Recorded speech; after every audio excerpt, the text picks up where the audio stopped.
안녕하세요. 김성길 목사와 함께하는 예수님 이야기, 이 시간에 758회가 되겠습니다.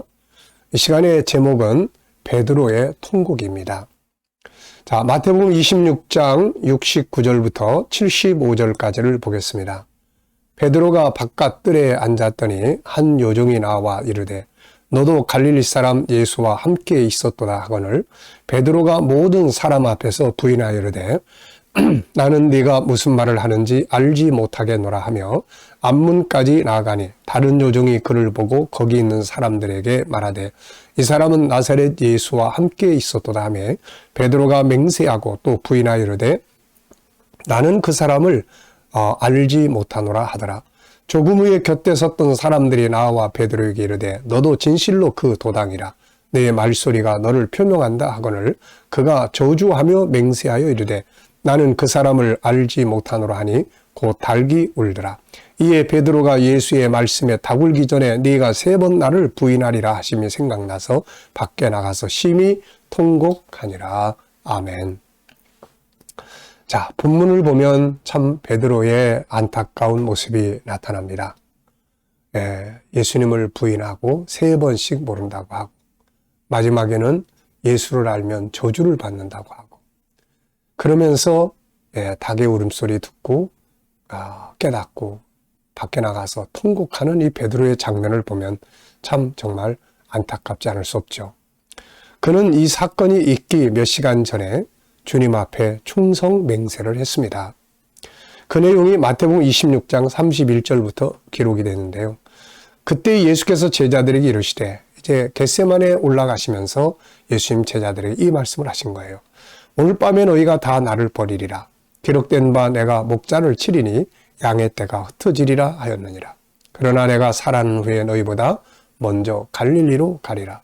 베드로가 대답하여 이르되 모두 주를 버릴지라도 나는 결코 버리지 않겠나이다. 예수께서 이르시되 내가 진실로 네게 이르노니 오늘 밤 닭 울기 전에 네가 3번 나를 부인하리라. 베드로가 이르되 내가 주와 함께 죽을지언정 주를 부인하지 않겠나이다 하고 모든 제자도 그와 같이 말하니라. 아멘. 바로 몇 시간 전에 그는 모두가 주님을 버릴지라도 자신은 결코 주님을 버리지 않겠다고 하면서 나중에는 주와 함께 죽을지라도 주를 부인하지 않겠다고 맹세를 합니다. 이게 불과 몇 시간 전의 이야기였어요. 그런데 그는 지금 주님이 가야바의 법정에서 사형 선고를 받고 모진 고난을 받고 있는 그 시간에 3번씩이나 주님을 모른다고 하고 있고 마지막에는 그분을 알면 저주를 받을 것이라고 맹세를 하고 있는 것입니다. 그런데 그때 이걸 일깨워줬던 소리가 들려왔는데 그게 바로 닭의 울음소리였어요. 이 닭의 울음소리를 들을 때 그는 몇 시간 전 자신이 했던 말들 주님 앞에서 장담했던 그 말들이 생각이 났습니다. 그것이 생각나자 그는 너무너무 마음이 아프고 기가 막혔습니다. 몇 시간 전에 호언장담하던 자신의 모습 그리고 지금 자신의 모습 너무 기가 막힌 상황 앞에 그는 밖으로 뛰어나가서 심히 통곡을 했던 것이죠. 한없이 부끄러운 자신의 모습, 한없이 나약한, 한없이 후회스러운 자신의 모습을 발견했기 때문입니다. 베드로를 좀 보면 사실 베드로는 용감한 사람이었고 의리 있는 사람이었어요. 그러면서도 두려움도 많았던 사람이었습니다. 어찌 보면 우리 모두는 다 이런 마음을 가지고 삽니다. 그래서 오늘 우리에게도 주님을 모른다고 말은 안 해도 주님 모른 채 하고 무시하고 모르는 사람처럼 주님과의 관계를 가질 때가 많은 것이죠. 베드로는 그래도 이것을 깨닫고 나가서 대성통곡을 했습니다. 어쩌면 베드로가 다시금 쓰임 받을 수 있었던 것은 이것 때문이 아니었을까 생각을 해봐요. 자신의 잘못을 깨닫고 회개하는 그런 모습이죠.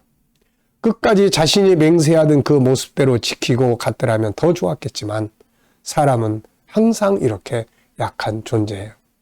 그 두려운 현장에서 준비되지 않은 상황에서 어쩌면 그 자리에 우리가 있었더라도 똑같은 행동을 했을 겁니다. 이런 상황이 벌어지리라고 지금 상상도 하지 못하고 있는 거예요.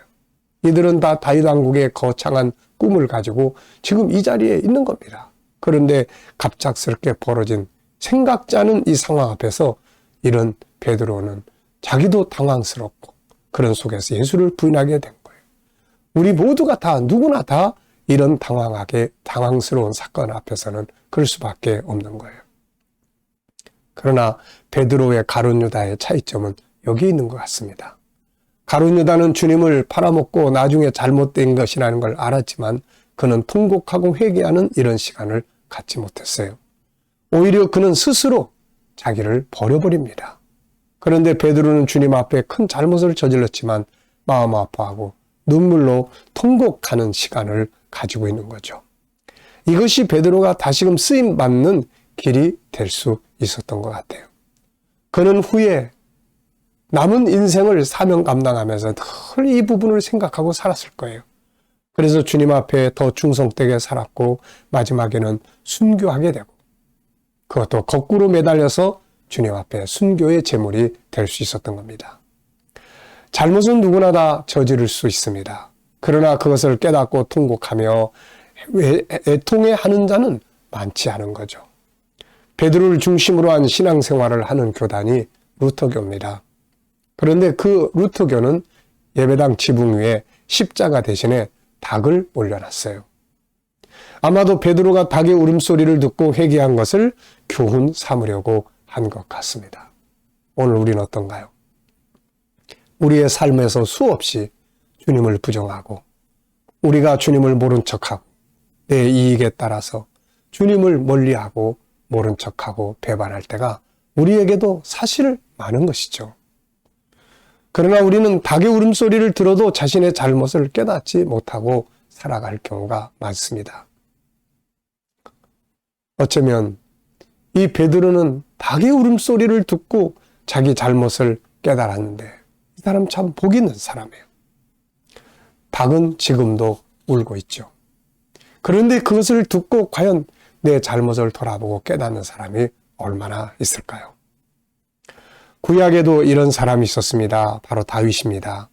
그는 왕이 되고 난 후에 안정되고 보니 긴장감이 풀려서 그랬는지 모르지만 자기의 신하가 전쟁터에 나가 있는데 그 신하의 아내를 범하고 말았어요.